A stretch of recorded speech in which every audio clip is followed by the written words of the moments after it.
اللہ اللہ اللہ اللہ رسول محمد. ہمارے پاس جو سلسلہ ہے سلسلہ ذہب صوفیہ امامیہ نوربخشہ. ہمارا پاس جو تصوف ہے اس تصوف کا نام کلیئر سلسلہ ذہب صوفیہ امامیہ نوربخشہ ہے. تصوف باقیوں سے ایک چیز صرف تصوف کا امتیاز کا وہ آپ پاس.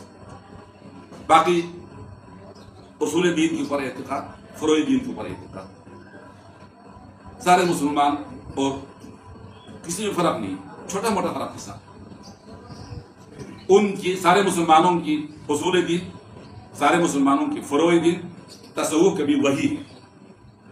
اس میں نے آپ کو ایک کلمہ اضافہ کیا تھا تصوف کی بات. تصوف حسن الاعمال والعقائد، یہ ابن عربی نے کہا. تصوف عقائد سارے مسلمانوں میں مشترک وہی عقائد، ان میں سے بھی بہت اچھا عقائد کو چن کر کے دے دیا خلاصہ کر. عمل وہی عمل ہے، نماز روزہ صوم صلاۃ فروع دین جتنے مسلمانوں میں ہے وہی فروع دین. ان میں سے اچھا اور بہت اچھے طریقے سے جو کچھ اعمال ہے ان کو کرنے کی خاص ایک رویہ، خاص ایک طریقہ بزرگان تصوف نے ہمیں بتایا. تو تصوف اعمال میں سے بہت اچھے عمل، عقائد میں سے بہت اچھے عقائد، اس کی ہونے کے نام تصوف ہے. یہ ساروں میں شامل ہے باقی شامل. پھر تصوف کو تشخص کس سے ملتا؟ بطور مثال مسلک شافعی، تشخص امام شافعی کی کتاب کو آگے رکھ کر کے سب سے امام شافعی کے قول کو مقدم، ان کے مسلک کو، یہ امام شافعی سے تشخص مل گیا مسلک شافعی. امام احمد سے حنبلی مسلک کے لیے تشخص. اس طرح سارے ہے. اور سید محمد نوربخش سے تصوف کی ہمارے اس سلسلے کے لیے تشخص. یہ تشخص سے تھوڑا تھوڑا ایک امتیاز جو ملتا ہے. تو تصوف میں جو امتیاز جو ملنا ہے، جس پر سارے صوفیہ کرام کا اتفاق ہے، میں نے پہلے کلاس میں کہا، یہ مسئلہ اجماعی مسئلہ ہے. سب بزرگان تصوف کی اتفاقی مسئلہ ہے جس پر کسی کو شک نہیں ہے. صوفی کی خصوصی، تصوف کی خصوصیت وہ ہے بلا انقطاع سلسلے کا. یہ ہے تو وہ تصوف میں شامل ہے. سلسلہ نہیں ہے تو پھر یا خالی سنی ہے یا بریلوی ہے یا دیوبندی ہے یا شیعہ. اگر سلسلہ بلا اتصال موجودہ دور میں جس مسلک کے پیر ہمارے ایک سے گفتگو نہیں ہے. پاکستان میں مختلف پیر گدنشین پاکستان میں مقیم ہے، عربستان میں مقیم ہے، ایران میں مقیم ہے. جتنے بھی ابھی جس وقت گدنشین اجازت یافتہ روحانی پیشوا کے نام سے ہے، ساروں کے سلسلہ بلا انقطاع جا کر کے اس دن عرض کیا علی تک، علی سے پیغمبر تک. یہ اکثر سلسلے تصوف. ان میں سے کچھ سلاسل موجودہ پیر سے گنتے جاتے ہیں کہ بعد دیگر بلا انقطاع کی اویس قرنی تک پہنچتا ہے. اویس قرنی سے علی پر نہیں آتا ہے، اویس قرنی سے رسول اللہ پر. سلسلہ سلمانیہ فارسی کا ایک سلسلہ ہے تصوف کا جو ایران میں ہے. ان میں موجودہ سلسلہ سلمانیہ کے موجودہ پیر سے یہ کہ بعد دیگر بلا انقطاع جا کر کے حضرت سلمان فارسی من سلمان فارسی الى رسول اللہ ومن رسول اللہ الى جبریل ومن جبریل الى اللہ تعالی سلسلہ ہے. گنتے گیا ایک کے بعد دوسرا بغیر کسی انقطاع کی. سلمان فارسی کو پیغمبر نے اجازت دے دیا، پیغمبر نے کو جبریل نے بتایا، اللہ سے اجازت لایا اور جبریل امین نے اللہ سے بتایا. تو یہ تسلسل کا سلسلے کا ہونا تصوف کی امتیازی مسئلہ ہے. یہ ہے تصوف ہے. اس کو نکالنے کے بعد سلسلہ نہیں ہے یا بنایا ہوا 2-3-4 سال ہو گیا، 50 سال سے ہوا، اس کے بعد نہیں ملتا. تسلسل سلسلے میں نہیں ہے. جب تسلسل سلسلے میں نہیں ہے تو تصوف کی جو تشخص تھا وہ نہیں ہے، لہٰذا تصوف ان کے پاس نہیں. پھر صوفی کہنا اس کی بات نہیں. باقی عام اصطلاح میں عام ہمارے لوگ سادہ سیدھا تھوڑا دارے کو صوفی بولتے ہیں، تو الگ مسئلہ. تصوف یہ امتیاز جو سلسلے سے اس سے آپ سارس کیا بلٹت خیال سوین آتا ہی atala kis nunchi dare murid bulatet iri sinsolo nala ngai murshid bin gaya murshid gana yo bin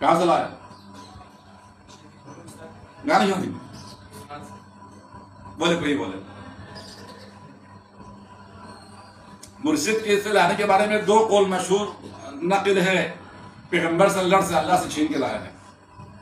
تعلق آپ لوگ کیسے سنا نہیں؟ آپ لوگوں نے ہم سنا. ایک مرید جو ابھی اس وقت اس کی نائب میں آیا ہوا ہے 2000 نئی سلسلوں اصول یتپین ضوابط یتپین قانون یتپین اے یتپین دو یتپین 2 نئی مرشد پسی پیغمبر صلی اللہ علیہ وسلم سے چھین کے لایا.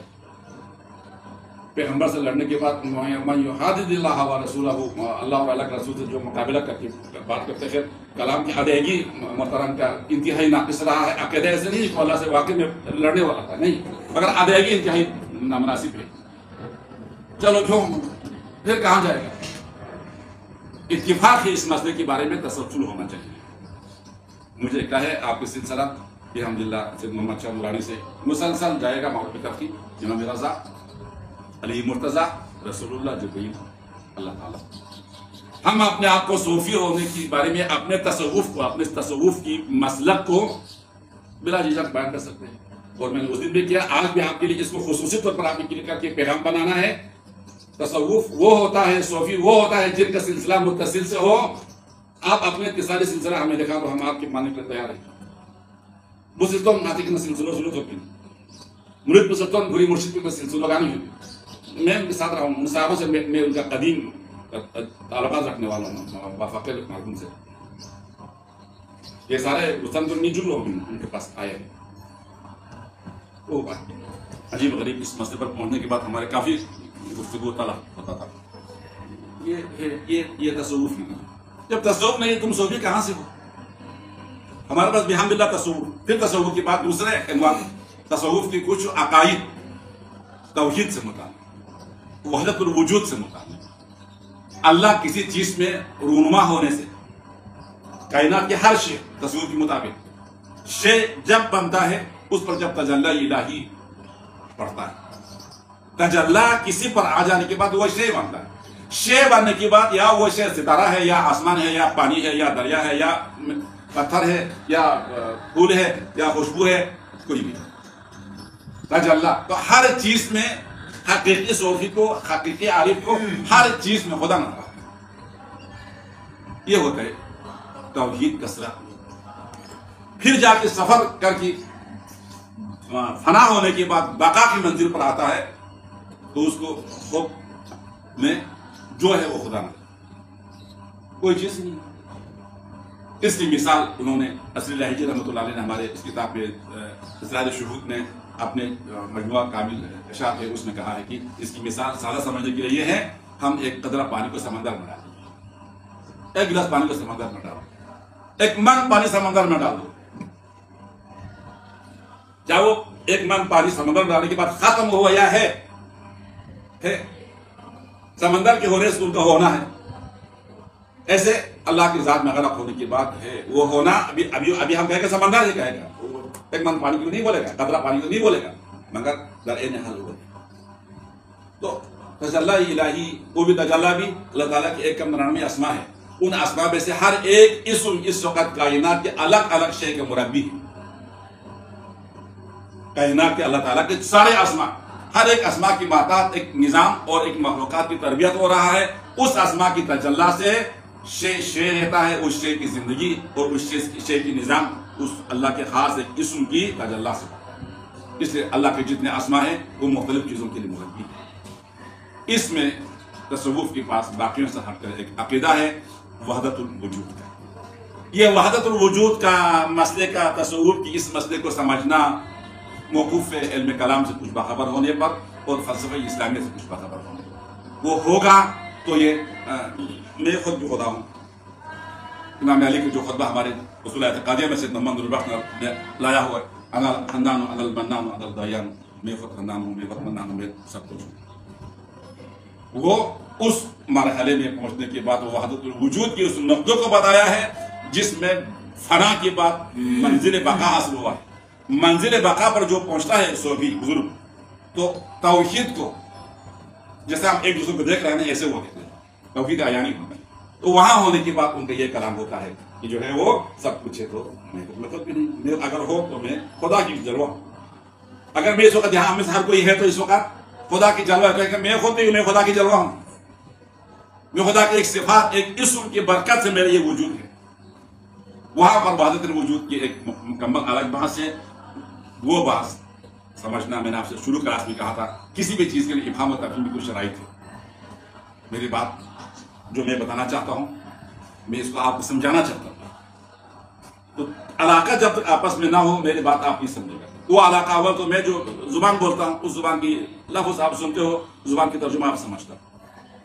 دوسرا اس لفظ کے اندر سے میں جو معنی آپ تک انتقال کرنا چاہتا ہوں، وہ معنی کی سمجھنے کے لیے آپ کی ذہن میں تھوڑا سا ترقی آ چکا ہوں، سوچ آپ کی کچھ اونچا ہو.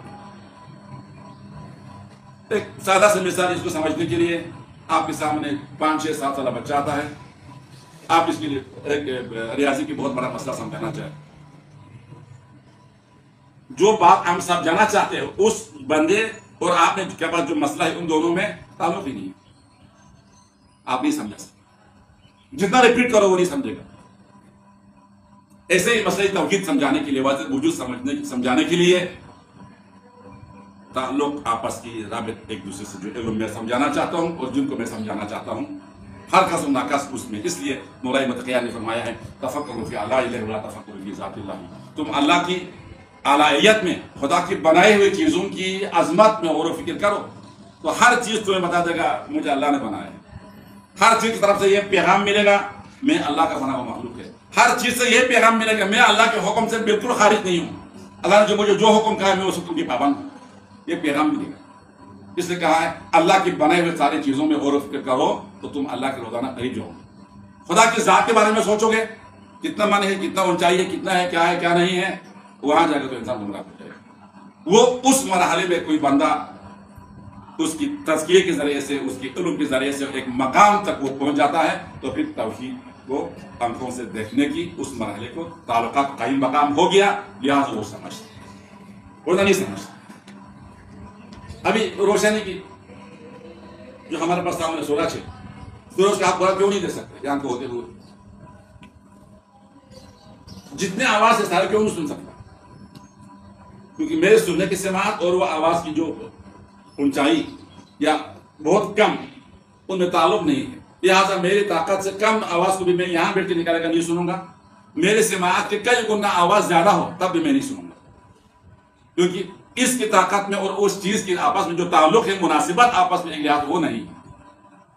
ایسے ہی میرے ذہن کی آنکھ ہونے کے باوجود میں سورج کو دیکھ نہیں سکتا، کیونکہ اس چیز کی روشنی اور میری روشنی میں آپس میں مناسب تعلق نہیں ہے. ہاں کسی کی آنکھوں میں اتنا طاقت آ جائے تو پھر. ایسے ہی مسئلہ توحید، مسئلہ وحدت الوجود تصور کی سمجھنے کے لیے اس مرحلے میں پڑھنا ضروری ہے. لہٰذا آج کی اس تقریر کا دوبارہ پھر خلاصہ یہی ہے کہ تصوف کے لیے بلا انقطاع سلسلے کا ہونا ضروری ہے. اس کے بعد تصوف، پھر صوفی کے بعد اس کی بات کرتے ہیں. ساتھ ہی ہر دور کی سلسلے میں رہنے والوں کے لیے ہر دور میں ایک بلا اتصال، ایک پیر کا، ایک مرشد کا، ایک روحانی پیشوا کا ہونا سارے تصوف والوں کے پاس اتفاقی مسئلہ ہے. یہ ہو کے بغیر تصوف کلیئر نہیں ہے. اس لیے ہمارے پاس جو مبتلا حال ہے اس کو آپ سمجھنے کی کوشش کریں. تو ہمیں تصوف کو سمجھنے کے لیے سلسلے میں آنا ہوگا، بلا اتصال سلسلہ وہ بھی. اس لیے میں نے اس نے آپ سے عرض کیا، بہت سوال کیا تھا اس نے کہ ساروں کو ماننا ہوگا، ایک کو نہیں مانے گا تو بھی نہیں لگے. شاہ قاسم، شاید محمد نور بخش، عبداللہ بدر شہبازی دونوں خواجہ اسحاق ادرانی کی شاگرد. خواجہ اسحاق نے اپنے شاگرد کو مرشد بنایا، بیعت کیا. اس کو کہا، انہوں نے کہا میں ہم دونوں برابر ہیں، میں تو کیوں مان؟ صرف ایک سید محمد نور بخش کو ماننے سے انکار کیا تھا، باقی ساروں کو مانتا تھا. اسحاق ادرانی سے لے کر کے اس وقت کی معروف کارخی تک اور باقی سلسلے کو رکھنے والے ایک کو صرف اس نے انکار کیا. میں سید محمد نور بخش کو بھی نہیں مانوں کیونکہ ہم دونوں برابری کے ہیں، آپ مجھ سے کیوں پر. ایک ہی انکار سے ان کی روحانی استاد نے کہا ذہاب میرے دن سے تم نکل نہ، تم سو بھی نہیں رہے ہو. ممکن ہے مسلمان کو یہ فرقہ تو ہو سکتا. ایک سیم اس وقت ہمارے پاس یہی ہے. کون علی سے انحراف ہو گیا، اور اس سے پہلے بھی کیونکہ جن کے محفل میں رہا ہوں، صوفی احمد مرحوم کے زمانے میں انجینئر بابو یہ سارے کا سارا تھا، سید محمد نوربخش کی بات سے وہ مشک کی نگاہ سے دیکھتا تھا۔ سید محمد نوربخش نے مسلک میں شاہ کے رنگ لایا ہے، یہ کہتا تھا اس کے وقت کے وہ لوگ جس میں ندوہ کی ان کو ملتا تھا غزا کی طرف سے وہ عقیدی، سید محمد نوربخش کو بولنے کی جرات نہیں ہو، ان کی آفاقی شہرت کی وجہ سے، کتاب کی وغیرہ وغیرہ سے ان کی بات نہیں تھی۔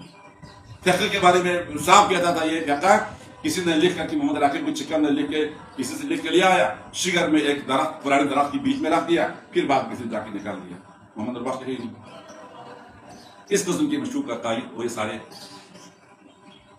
نتیجہ ابھی، اس لیے یہ ہمارے مجدد میں ندوہ اور یہ جو آتا نا مرید امام کو صوفی میں چیلنج بعد میں تصوف کی مسلک کی تو صوفی کہاں سے، اس لیے یہ سلسلہ بلا انقطاع ہونا تصوف کے نزدیک اجماعی اور تواتر کا مسئلہ ہے، اس کے بغیر تصوف نامکمل ہے، تشخص تصوف کا اور دیگر ہمیں ان مفاہیم و مطالب کو سمجھنے ضد چھوڑ کر حقیقت کی آنکھوں سے اور حقیقت کی سوچ سے سوچنے کی ہمیں توفیق عطا فرمائے۔ اللہم صلی اللہ علیہ وسلم۔